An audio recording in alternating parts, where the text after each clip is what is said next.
Hey everyone, welcome back to my another blog Arpita Ashis ব্লগে অনেক welcome. তো আজকে তোমাদের দাদাভাইয়ের বার্থডে, থাম্বনেল দেখে বুঝতেই পেরে গেছো। তো হ্যাঁ, এখানে সবার প্রথমে কেকটার ছবি তুলে নেওয়া হলো, কেন কেক কাটিংয়ের পর কিন্তু ছবিটার তো মানে সুন্দরভাবে কেকটার ছবি তোলা হবে না, তো যেই কারণে কেকটাকে সুন্দরভাবে ছবি তুলে নিয়ে তারপর তোমাদের দাদাভাইকে ডাকা হলো।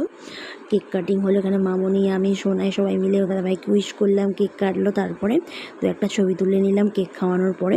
কেক খাওয়ানোর মুহূর্তটাকে ক্যাপচার করে রাখলাম এই বছরের জন্য, 2024-এর জন্য।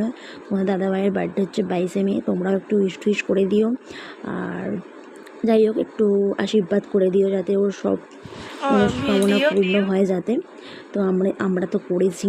তো এখানে দুপুরে মধ্যাহ্নভোজে দেওয়া হয়েছিল হচ্ছে একরকম ভাজা, তরুলি আর পেঁয়াজ দিয়ে ভাজা, আলু পটল চিংড়ি, মুগের ডাল, পায়েস, চাটনি, পাঁপড় আর 5 রকম মিষ্টি। তো তোমরা একটু উইশ করে দিও, আর যারা আমার চ্যানেলে নতুন অবশ্যই ভিডিওটা একটা লাইক কমেন্ট শেয়ার করতে ভুলো না কিন্তু।